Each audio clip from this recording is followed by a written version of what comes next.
प्रणाम सब गोटे के। हम अंजू मिश्रा आइ अहाँ सबके बीच सरस्वती पूजा के महत्व और जानकारी ल के प्रस्तुत छी। कोशिश करे छी अहाँ सबके लेल यूजफुल हैत। तो चलू सब गोटा सुने जाओ। सरस्वती पूजा माघ मास के पंचमी तिथि के सरस्वती पूजा मनायल जाइत अछि। मिथिला में घर घर पूजा कयल जाइत अछि। खास कऽ के विद्यालय, महाविद्यालय, पुस्तकालय और छात्रावास में यथा विभव पूजा कयल जाइत अछि। आइ के दिन से बसंत ऋतु के सेहो आगमन होइत अछि। आइ से बसंत राग यानी फग गीत गायल जाइत अछि। फागुन के पूर्णिमा तक चलैत अछि।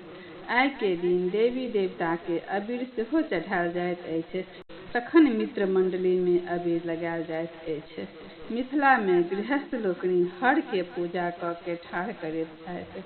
आइ के दिन मुख्यतः छात्र सब के लेल विशेष महत्व मानल गेल अछि। ओ सब माटि के बनल सरस्वती के प्रतिमा बैसा क हर्ष उल्लास के साथ पूजा अर्चना करैत छथि। सरस्वती के वाणी, बुद्धि और विद्या के देवी मानल गेल अछि। विद्यार्थी जहिठाम पूजा करैत छथि ओहिठाम अपन किताब, कॉपी, पेन राखैत छथि और विसर्जन भेला पर पढ़ैत छथि। लोक के एहन धारणा छै जे एहि तरह पूजा केला सँ सरस्वती माता प्रसन्न होइ छथिन और बुद्धि और विद्या दै छथिन। सरस्वती माता के पूजा के प्रसाद में बैर, केसौर, गाजर, गेहूं के चूर्ण और बुनिया विशेष महत्व मानल गेल अछि। सरस्वती के संगीत के देवी सेहो मानल गेल अछि। हिनका पूजा केला सँ वाणी और विद्या में वृद्धि मानल गेल अछि। एहि तरह सरस्वती पूजा मनायल जाइत अछि। तऽ चलू जानै छी एहि साल सरस्वती पूजा कहिया छियै।